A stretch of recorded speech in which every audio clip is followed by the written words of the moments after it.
Sparring is an essential component of chess training, providing a practical and dynamic way to develop skills and prepare for applications in a real match. And when it comes to chess, there are different forms of sparring. Technical sparring emphasizes specific techniques and strategies. Then there is point sparring. Point sparring focuses on points by landing specific strikes. And lastly, there is continuous sparring. It involves continuous flow and engagement. Take a look at the cats above on the left. They're not fighting, they're just sparring, which is actually the subject of this video. Chess sparring in different forms.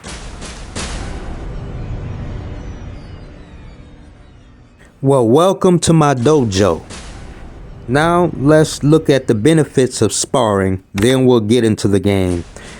If you want to practice and improve the execution of techniques, develop the skills, enhance timing, improve your stamina and strength, and if you want to develop your ability to think and react effectively in a dynamic, challenging environment. Okay, without further ado, let's get started. You're playing the black pieces. I encourage you to pause the video. This is technical sparring. We're going to focus on specific techniques and strategies. Find your best move.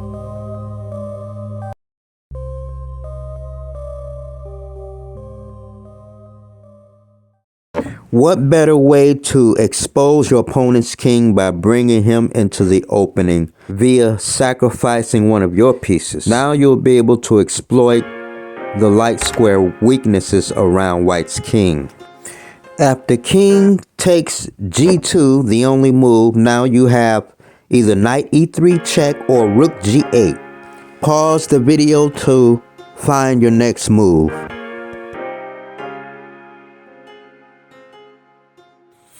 If you chose rook g8, you are an attacker, an aggressor.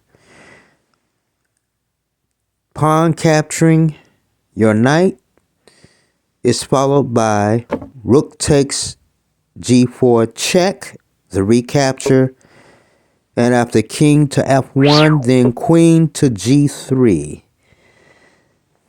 And notice how the bishop on g1 is under attack.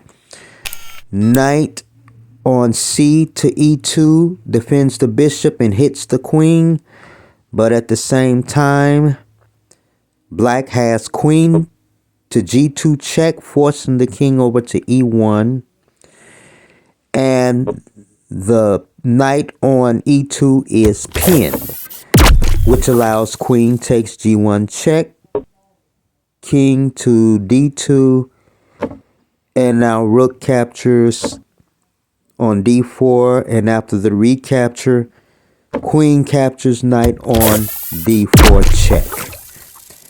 And this exploits the fact that white's queen is out of play. And this is the end of variation 1. Now we're going to look at knight e3 check. So we already looked at rook g8. Now we're going to look at knight e3 check.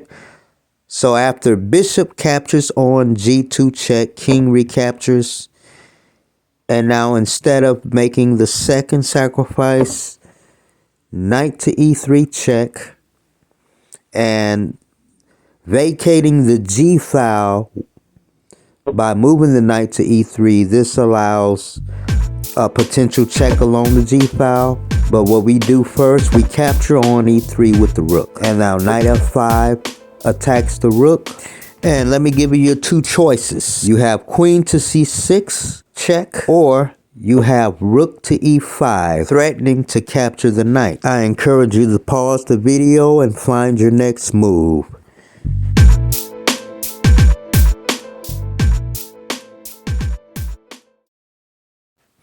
If you chose rook to e5, you are somewhat a cautious player. Okay, knight g3, rook g8, knight d1, and rook on e to g5. And after rook a3, queen c6 check, king over to f2, queen to d6, putting 3 pieces on the knight and attacking white's queen. And after queen moves, the knight on d1 falls. And now that you have 2 rooks and a queen versus a queen, rook, and knight. End of the line.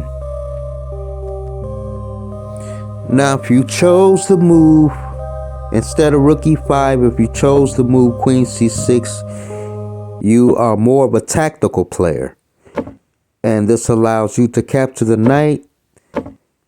And now you have 2 rooks versus a rook and a knight.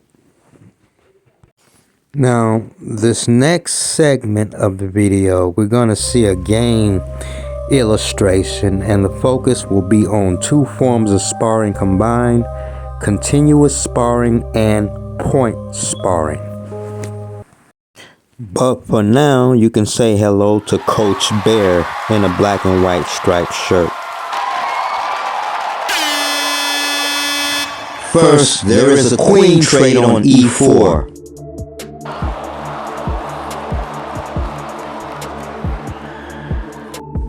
Black pins the rook. And after king h2, the rook falls. 10 points to black.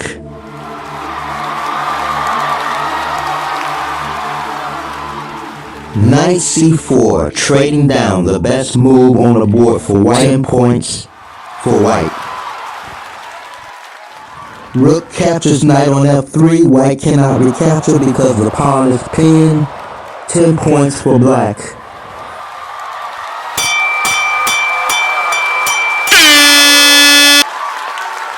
Alright, going into round 2, beginning with the Carol Khan defense.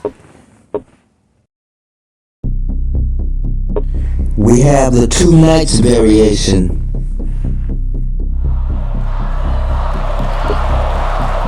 Now how will white recapture? Okay, recaptured with the queen. Now this puts pressure on d5. Black consolidates in the center. And white plans to fianchetto the bishop on g2.